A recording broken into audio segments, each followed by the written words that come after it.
Africans Leaving America now has a repatriation manual for your visit outside of the U.S. or for your repatriation journey. This manual has plane ticket information, self-care journaling, and also financial planning with a savings log attached. This will help our people keep track of their income and journal along the way. You can find us on Amazon under Afia Koomson or under Repatriation Manual. Thank you for your contributions. Africa United.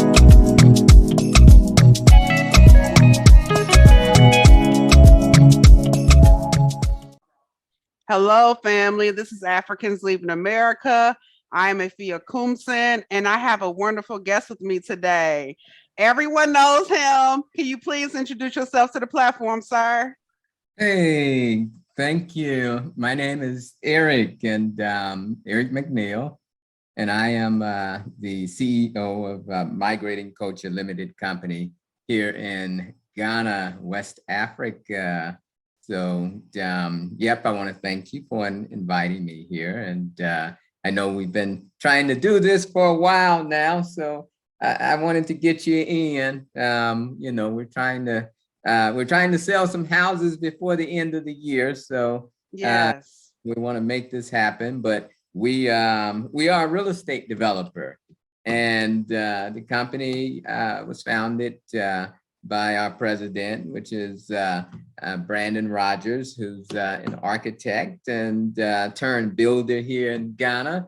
And so, yeah, so, you know, we are now working together in a company that he initially started many years ago. wow. And he started it there in Ghana many years ago? He started it, yes, he started it in Ghana as pretty much as an NGO, right? Okay. It just, you know, and we just kind of formed it into a profit company when I came on board. Okay. It started as an NGO, and he was just building with sustainable materials, and he ended up building my home. And so one thing led to another. You know, we found out that, you know, we both graduated from the same college, you know, wow, university. And so it made it easy for us to work together. You know, yes, I knew giving him tens and twenties of thousands of dollars to build a house. You know, I had to trust who I was working with. So, exactly. yeah, so it made for a good friendship, good relationship, and, you know, which eventually turned into a partnership. Mm-hmm. So, but that was how we kind of started. I see you guys, you really work good together. You know, I watch your videos, you know, and I saw some building of some furniture. You know, I saw the guys out there digging a foundation. I saw an older couple. Hey, You know, they were surveying the land. I guess they were getting ready to buy a property. So, you right. all let us know what all you sell on your property, because I know you have different floor plans. So let the Yeah. platform know what all you sell at Migrating Culture. Okay, so basically, and I'll tell you, you know, how this started. When I moved to Ghana in 2006, February 2016, after my first trip to Africa, I made a trip to Africa, first time on a continent, in October of 2015. And I spent 1 month here. And before I left, I knew that I would be moving back to Ghana. So I Mm-hmm. home and met with my family over the Christmas gathering. And I told them, family, I'm moving to Africa. And you know, they thought I was crazy. And they was like, so when you planning on moving? I said, a couple months. Wow. Like, what you gonna do with your business? You know, I've always been a business owner and stuff. So it's like, what you gonna do with your business? You know, it's like, you know, I'll transition it and kind of run it there because it was online business. And so, yeah, February 2016, I was living in Ghana. And, you know, Wow. business, they were like, well, you know, why Ghana? Why are you choosing? You know, and I was like, you know, well, I just believe something bad is coming to the world. And I said, and I think America is going to kind of be ground zero for whatever's coming. I was like, Mm-hmm. it is. I was like, but there's a lot of debt in this world. And I said, when there's this much debt, then funny things start happening. They want to clear that debt, and they want to start wars. They want to kill people. I was like, so I just feel that I need to get out of the US. And so my sister was like, well, if you believe something bad is coming, don't you say it, because I told them I think it was going to be a worldwide phenomenon. And they was like, well, you said it's going to be worldwide. Why choose Africa? Because that seemed like that would be one of the worst places you can be. And I said, well, here's how I look at it. I say, let's assume the world is a big skyscraper. And I said, when things are going well, people will pay extra. They pay double to be at the top of that skyscraper. They love the top. They call it the penthouse. I said, but when the fire breaks out, where does everybody want to be? They want to be at the bottom of that skyscraper. Well, I feel that the fire has broken out. And I believe that, if the world is a skyscraper, who's at the top? Say, the Western world, specifically the US. Yes. Fire has started and you guys just don't know it yet. So I say, I'm going to the bottom. I say now, when things get really bad, if you think about living in Africa, there's no centralized food, people, you have farmers growing their own food. I'm going to move outside the city near farmers, and I'm going to build a self-sufficient, sustainable home, and with its own, organic farm with solar borehole. So if really bad, I'm pretty much okay. And as long as there's people growing food near me and I'm growing food, then I don't care what the economy does. Exactly. And so that's what I set out to do. So I was on a mission, essentially, because I felt something was coming, and and people thought I was crazy. Even when I went because where I went in the mountains, nothing was there but trees and bushes. There was no road, there was no nothing, and the local thought I was crazy as well. They was like, they call white people O'Bruni, and then when they hear our voice, of course, they call us O'Bruni too. Like, O'Bruni, why would you come and live in the bush when you have money to stay in the city? Because, if you got money as a Ghanaian, they typically want to stay in the city. Yes. It's for them, somebody that got money go into a bush. So, yeah, so, I found Brandon, and we started looking for land together. And so we came to this mountain, and, and you couldn't really see the land. And, Brandon was like, okay, I'll give me a few hours. And he went through, Brandon's a bush person, and he went through them bushes, and he came back. He's like, I found it. He's like, there's an area in there where it just kind of flattens. And he said, it's about 5 acres, which you're looking for. I was like, good. So, so that's, so we went on his recommendation, we cleared it. And it was, just as he said, we went up the mountain then. It was about 5 acres that plateaued off. It was flat. So it was perfect views, everything. And we started building a home there. And so this was like immediately after I got here. So I haven't, people ask me, have you been to this place? Have you traveled? No, I've been building, Right. Get to the continent. I started looking for land and started building because I was on a mission, because I was like, hey, I don't know what's about to happen to this world. And so I want to be prepared. So, so that's what I've been doing. And so Brandon was the one to help me get there. And he built for me. I wanted to build like an earth bag home, which he built for me. And so, so that's what we've been doing. And that's how this all got started. And so, and when COVID came around, my family was calling me up like, Eric, maybe you onto something. Yeah. You foreseen it, Like, yeah. It's like, I don't know nothing about no restrictions here, because where I'm at, there are no restrictions. I don't have to wear no mask. I don't have to do none of that. I don't even go into the city. I say mostly I stay out here in the bush, and I'm okay. So, so I was like, I hope you guys make it okay. But as far as me and mine, Yeah, we're okay out here. So And I tell you what, in I think it was 2018, after I came back from Ghana, I came across Native Born. I native born. started watching their videos and I saw you on there.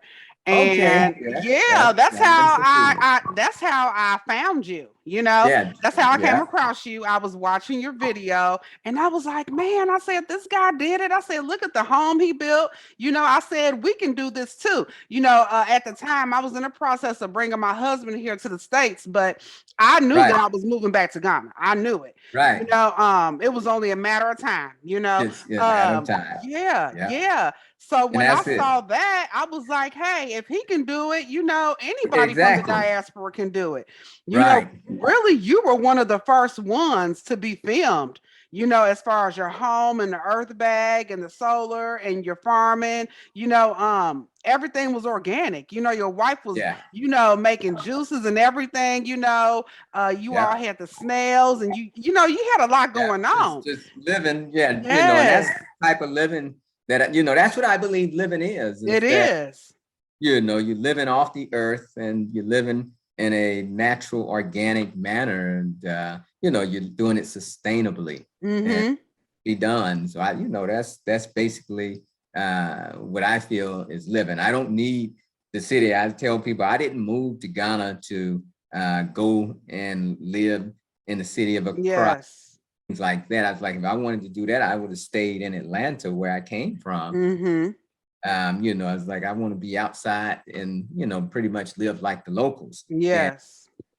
I'm more local than them. Mm-hmm. So, Mm-hmm. and, and you just get used to it. And yeah, and I mean, I love it in Ghana. And, so basically I end up selling that house Mm-hmm. and out there, John and Sophia, they had already came and did an interview with me. So when I put it out there on the market, I had contacted John at Native Born and asked him to just do a brief video saying that the house was up for sale. And when he did that video, it sold in like a week or two. Okay.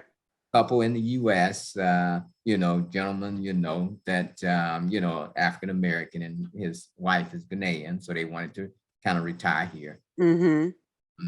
Yeah, so so that's what we did, and it worked out beautifully. And when I did put it up for sale, people started contacting me like, "Hey, I want to do the same thing, build something similar, but I'm afraid I'm get scammed in Ghana. Afraid, so after all those calls, Brandon was like, Eric, we ought to, try to, you know, help sell some homes, people contacting you, because I had already been telling him that he should do a community of homes instead of trying to run around doing custom homes, which you really can't make any money off of here doing that. So you always lose money. Mm-hmm. So, after I did the home sale, he was like, man, this is a perfect time. We just need to do it. You're telling me I should do a community. Well, let's do one. Mm-hmm. So up and found 200 acres, and not too far from where my original house was, maybe some 20 minutes up the road. And it's also where Brandon's wife is from. So, so we're close to her community. Okay. And we decided to basically build a kind of the self-sufficient, organic type, sustainable community that was based off my original home. Only the homes in this new community called Migrating Culture Crossing are smaller, because most people coming here, they don't have the funds to build a house as big as I had. And Mm-hmm. but what they want is nice amenities. They want, a lot of them want the community. Like where I was, you build a house on your own and you go in the mountains, you don't have a community. You're there by yourself. Yes. I'm ex-military, so being by myself in that type of environment doesn't bother me one bit. But most people, they don't like that, being in the bush at night by themselves and things like that, and being so far away from their friends and stuff. So they get here and they build way out, then they regret it because they say, oh, I'm so far from company and I have to go to Accra to events. And so, so we said, okay, let's build this kind of sustainable community, self-sufficient, off-grid type community, but the people will be in a community with other like-minded people instead of trying to build on their own. And now it's just very difficult to try to build a house on your own as the economy around the world gets worse and worse. There are more scammers, there's more opportunity to lose your money and things like that. Exactly. So we said we'll build homes and do it in a community. So that's what we're doing.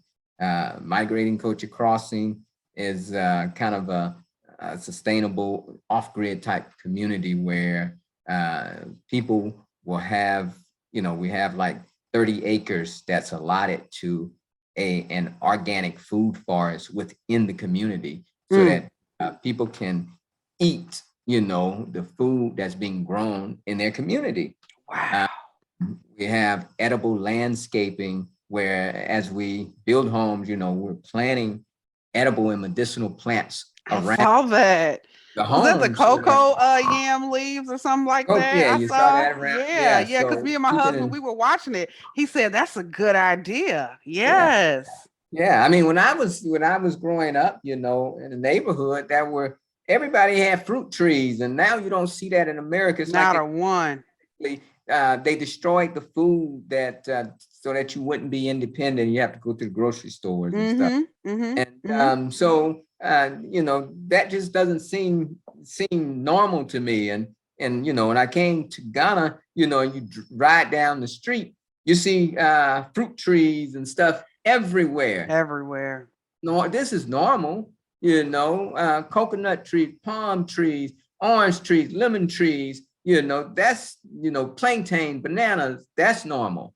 But just to go down a community and there's nothing but grass and pine trees or something that's not medicinal, not edible for you, that's not normal. It's not. You see a bunch of male trees and that's it. Nothing producing any fruit here in the States. Exactly. So you have to scratch your head and say, how does this happen? It has to happen by design. Somebody has had to think about this over many years to say, systematically destroy the trees so that they can't, feed themselves. So in our community, we're systematically thinking that it's a food first community, right? Food first. And so, currently, we have a master plan where we have about 100 homes that we're building. And we are, nearly about half sold out of those homes. Okay. And we have 5 model homes, but we only have 4 available now. The smallest one is already sold out. So we offer like 2, the smaller sizes are duplex, which means that, it's one building, but it's like 2 homes side by side. By side. So so right now, the smallest one that's sold out is a studio duplex that's almost like a big, nice size hotel room. Yeah. In one room. And then we have a 1-bedroom duplex. And, it's like a 1-bedroom apartment. And, then we have single family homes where, a 1-bedroom, a 2-bedroom, and a 3-bedroom single family homes. And that is, those are the models that we offer. And the smallest, well, right now, the ones that we have, which is the 1-bedroom duplex, that model is about $57,900. And that's not bad at all. Yeah. And the largest, which is a 3-bedroom, 2-bathroom, that's $152,900. And what makes us different, is people like, some people be like, oh, that's expensive. But if you look at what we offer, then you understand that, first of all, the quality materials that we offer are, not cheap materials. If we use earth blocks, which are much cooler than the concrete blocks. And, Mm-hmm. we also use high-end fixtures. All of the fixtures in there are high-end, and even the cabinetry. It's real hard wood. It's not the MDF. You don't find developers building with real hard wood anymore because it's too expensive for them. Mm-hmm. Use this engineered wood that if it gets wet, it's ruined. So we use real hard wood, and we have the high-end fixtures, and it's also furnished with a washing machine, Mm. Didn't know refrigerator, that. and a stove. So you get, and then not only those appliances are in there, but you also get the bed and 2 nightstands in the bedroom comes with it. And if you have a 2-bedroom, both rooms are furnished. And that's minus the mattress. The mattress doesn't, but the frame and the nightstand, and they're also real hard wood made by the same people that's making the cabinets. Mm-hmm. And also you get a dinette set, and dining room set, and you get the living room set. Now these are promos too. I have to tell that's going to end at the end of this year, but for the people who are buying now, that's what they're getting. They're getting a furnished home. Wow. We're also marketing this as a resort, and because a lot of the buyers are living in the diaspora, and they're like, Eric, I'm not coming just yet. So we're marketing this as a resort where if you're not here, then we will manage this for you and Airbnb it out for you. And we'll do a profit split, and we'll maintain your home while you're not here. Mm. Since everything is furnished, then it's like a hotel room already. People just come and poop. They have everything they need right there already. So this is, was our thinking that, it's not only just a community, it's a resort. And it also has amenities. People don't realize the value of amenities like a gym, sauna, and we're putting a bike trail around the community, bike and walking trail around the community, and other amenities that are coming as well. So that is the thinking that this is more than just a home that you build on the side of a mountain or out in the bush somewhere by yourself, right? This is a home in a community with amenities that has infrastructure in it, and pavilion. And we also have about 15, 20 acres that's being allotted for commercial and apartment buildings, like mixed use, so that at some point you'll be able to do shopping right there. This is a community. It's a real This is community a that real community. yeah, What you a know, great yeah, idea.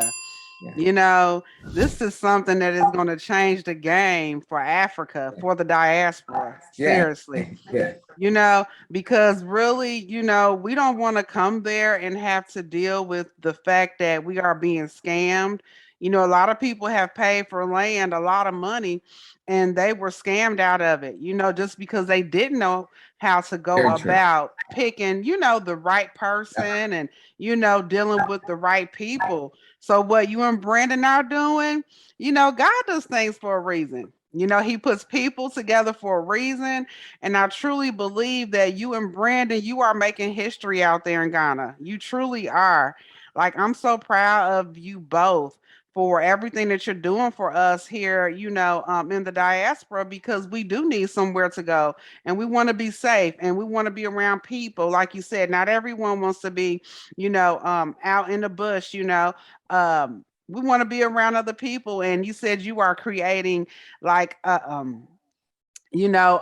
trails for bikes and, a gym. And I mean, hey, what more do you need? Yeah. And also the food. That's a major plus. Exactly, that you have a community where it's being because in normally if you go into a community and they had X amount of land, they're gonna build homes on that Oh, land. yeah.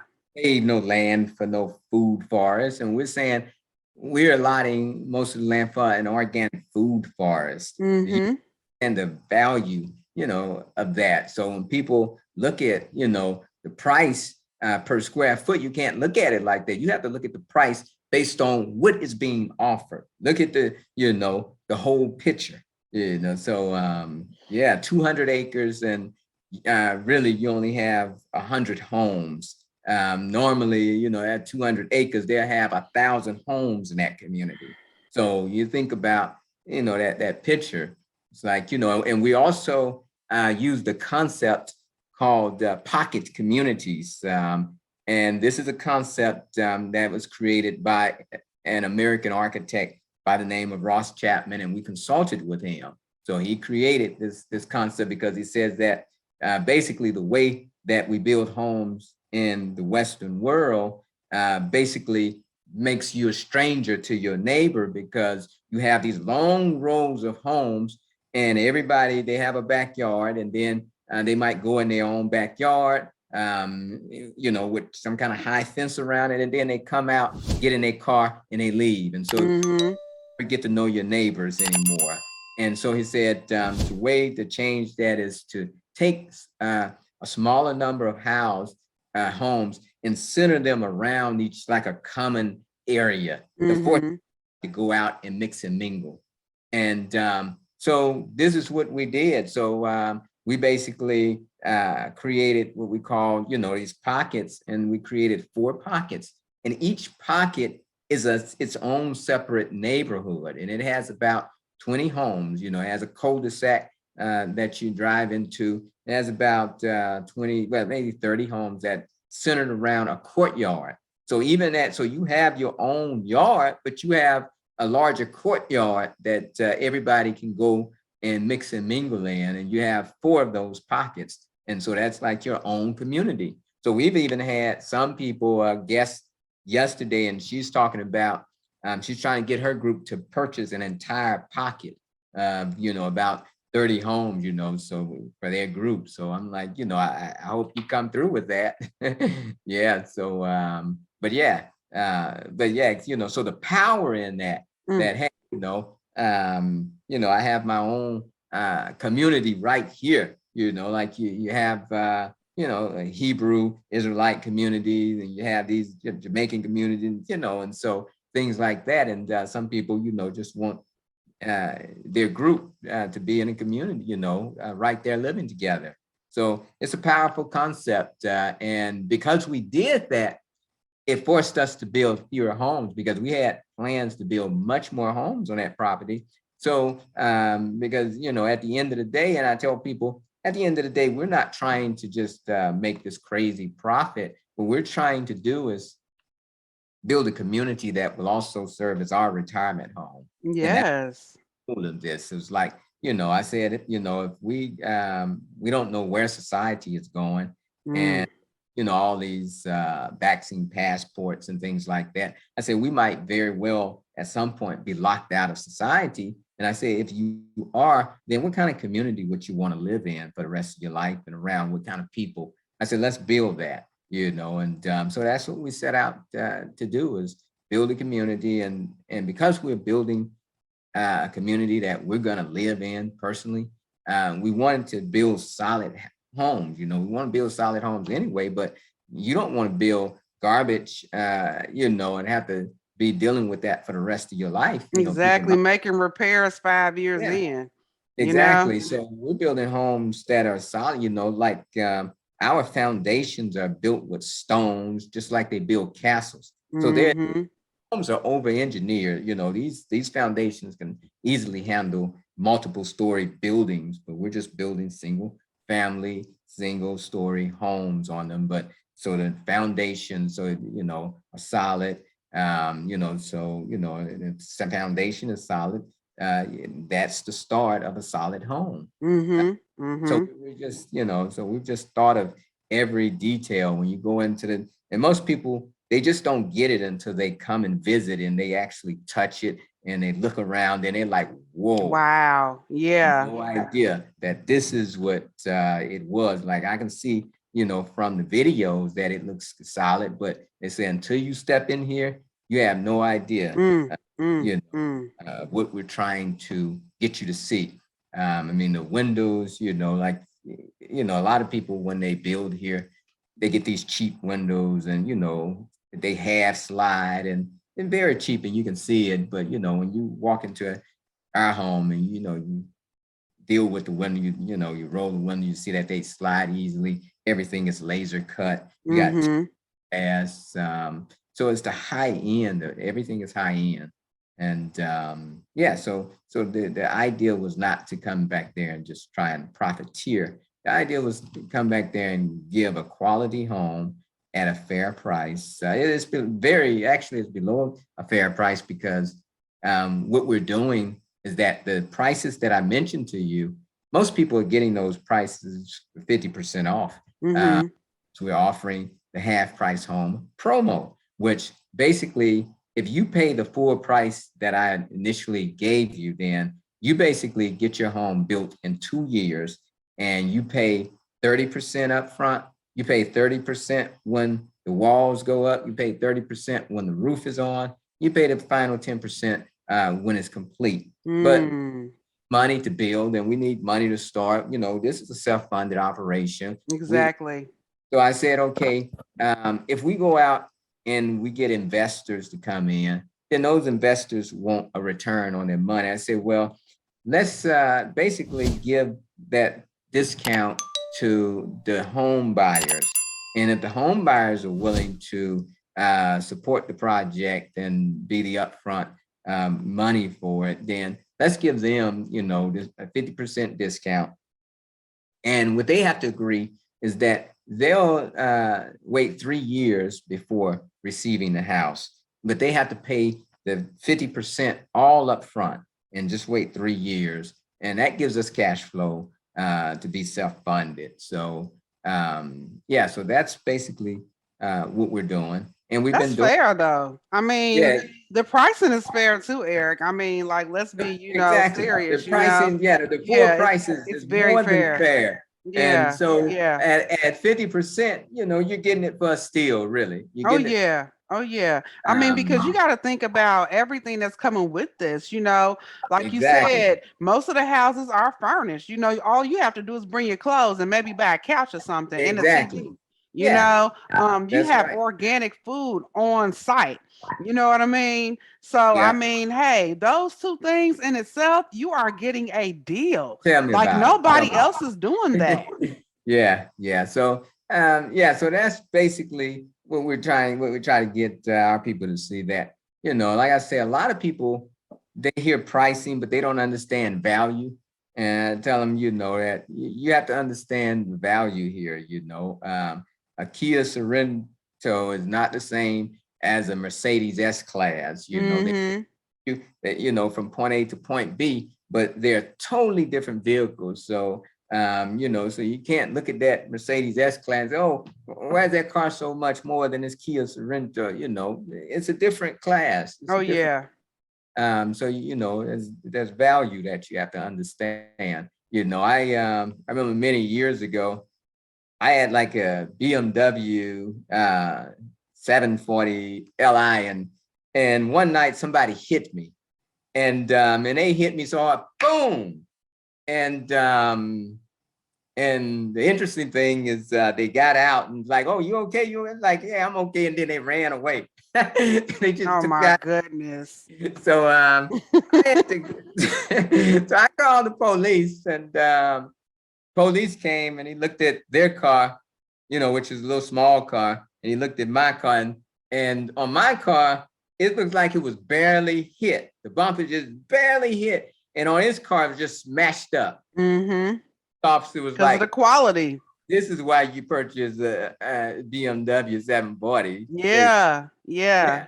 I mean, but that's, so that's what we're building, is quality. And when you come in our house and knock on, you see that this is a valuable property. You're just basically we're building you a property for free. Yeah. That's what we're doing. At the end, we're just trying to fund our own homes back there. We're building your property for free, and we're building your quality property that will let, if you purchase a home in the US, then they give you this 2 to 10 year warranty that people are familiar with. And depending on the system, this piece might be warranty for 2 years. This piece might be warranty for 5 years. The structure might be warranty for 10 years or something like that. Nobody does that in Ghana. There's 2 companies that do that in Ghana. One of these companies is from like France or Italy, and the other company is us. We're giving a 10-year home warranty, but none of the Ghanaian builders do this. They just give you some 6 months, and you'll be lucky if you get anything out of that 6 months. So, and the home I'm leasing now, I'm leasing a home from a friend, and they're leasing it, and they're caught in the US, so they needed somebody to be in it, so I leased it for a few months. And but the quality, like when I told you, on the surface, this is perhaps the largest builder in Ghana, and so on the surface, like you come in the community, it looks nice and a lot of infrastructure, but the quality of the homes are so poor. On the top, like my roofing or my ceiling is these plywood paneling, and it looks like something that you would see in the US in the 70s type home. Wow. Plywood get wet and it's destroyed. Yes. And, the ceiling peeling, and in our properties we're using POP ceilings, just plaster Paris, and we got crown molding, and so it's the high end stuff. And so inside our roof, we got insulation, so the homes stay cool. On here, there's no insulation. There's a metal roof on top, and when the birds come in the morning, you hear it just like the birds, like they in the house. Beep, beep, beep. When it rains, it's so loud. But in our house, when it rains, you can barely hear it. So it's just a totally different experience. So, and then in these houses, they build them. You might have one outlet in the room or something, so that as you plug in something, you got to pull it way from point A to point B. You have to have part. In ours, we have more outlets, and it's just ours are built to like a Western standard. Yeah. These are just built, and you're dealing with, and some of them look nice on the surface, but they don't operate, they don't perform nice. And one of the potential buyers who came over last week, he was like, man, I'm renting a place on the boat. He's like, it looks real nice. He say, but man, it rained and water coming through, and me and my son had to spend 2 hours mopping up the water. He's like, but the place looks nice, but it just don't function, And this is what we see all over. I had a friend, she was plugging in one of these converters, that inverters that so that she can plug in like American appliances, and that thing almost killed her, because what happens is they don't when they put the outlets in, a lot of times they don't ground them. So you put something in, then you shock yourself. Thing happened to me. It wasn't like her where it almost killed her, but we had a place where we rented, and you plug the refrigerator in. We had a metal refrigerator, and every time you touch the refrigerator door, you get shocked. Oh my goodness. And then and then we had another one of our home buyers. She came here, and I think that's the video you saw with Shirley. She came here about a couple of weeks ago, her and her friend, and she had just split her head open a day or two before visiting us when she got to Ghana. And I was, she was like, I was walking down the stair, and the stair size was different. So when you start walking down the stair, you expect the stair size to be all consistent. Yes.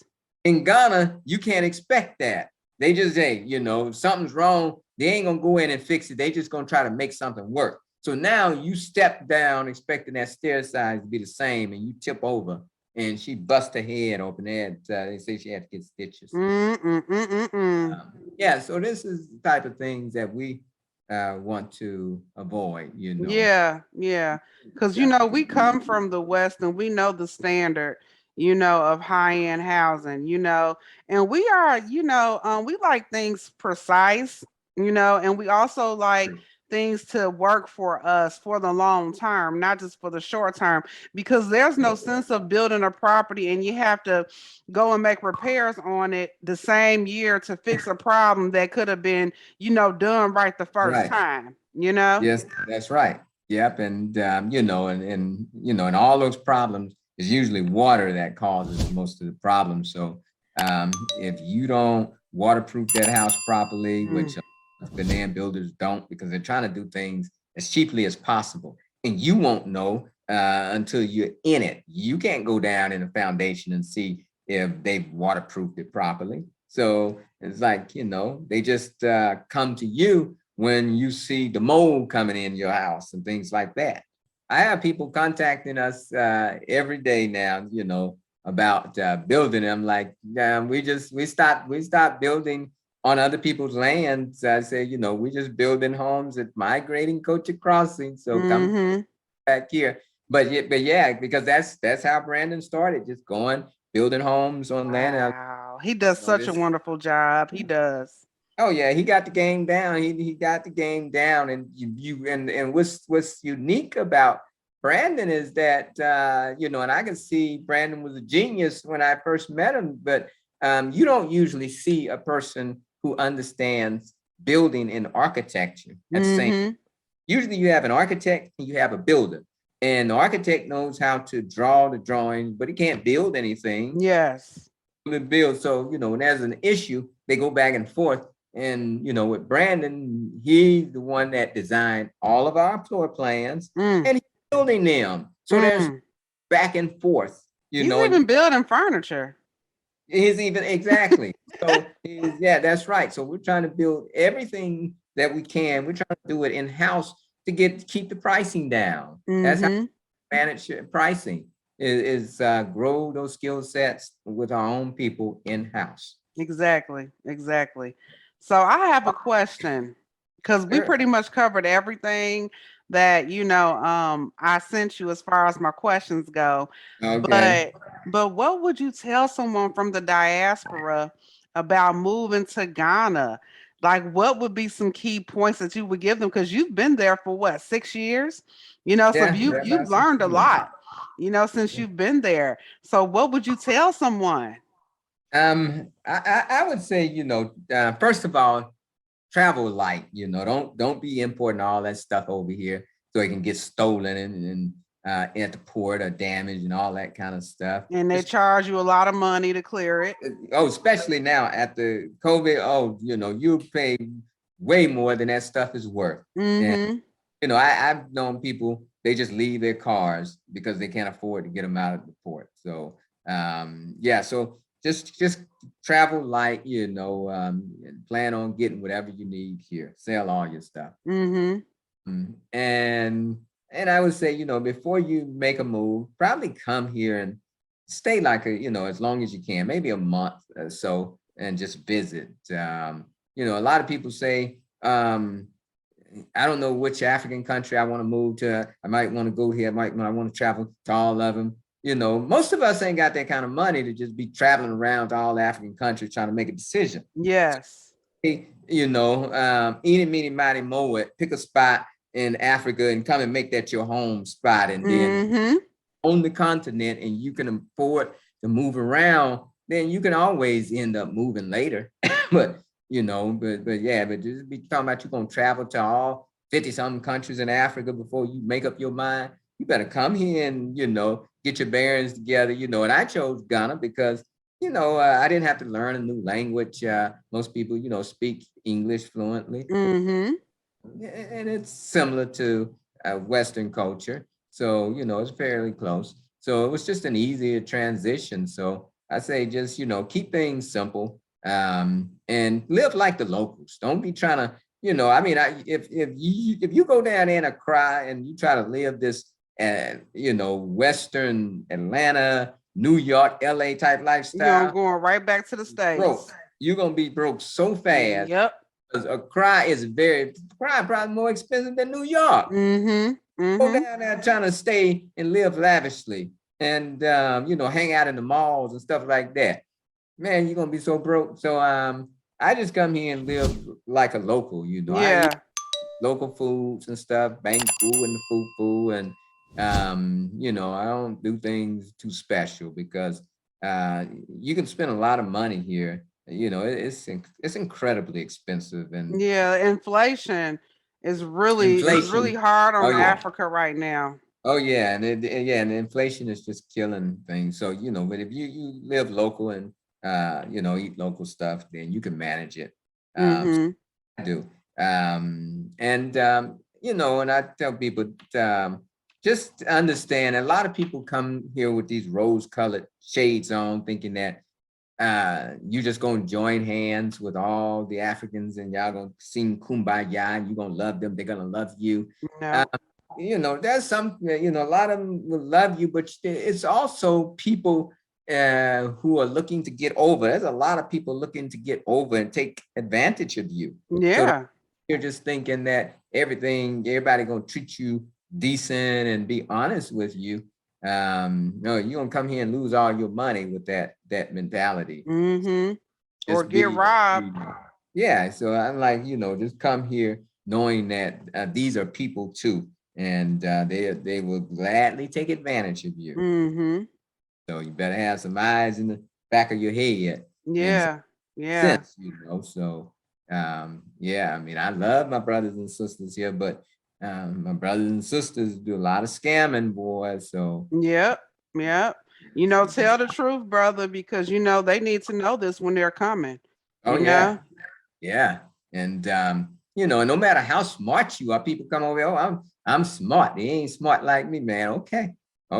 You smart in the West, and things based on your own rules. But when you come here, that's a different set of rules. You get taken on a home deal or whatever. Ain't no court system that's gonna protect you. You'll spend more money trying to take it through to court than just giving up on it and saying, oh, well, I lost that money. So this is what you have to be aware of when you come here, because you can go so fast. So so that's why we're just building a community so people don't have to go through all of that. Just come buy a house and and move in. So yeah, but that's kind of my advice for people. Okay. Well, I thank you so much, brother, for granting, me this time with you to pick your brain. I truly enjoyed it, the knowledge. And I just want to say thank you to you and Brandon for creating such a wonderful space, for people to come into, and feel comfortable when they come to Ghana, because it is hard, coming into an uncharted territory where we know no one. We have been separated for hundreds of years, so our mentality is not the same as theirs. We may all be the same skin color, but our views and everything are different. We come from different parts of the world. So thank you for creating something for us, by us. Hey, thank you, Afia, and thank you for providing a wonderful platform. Yep, I enjoy being on your platform, and I appreciate you guys for, always welcoming the things that I'm putting out there. And and I look forward to, more collaboration. Well, thank you so much, and I'll get your information here in a little while so I can put it up in my description box when I edit your interview. All right, wonderful. All right, thanks so much, brother. You have a good evening. Thank you, madam. Bye-bye.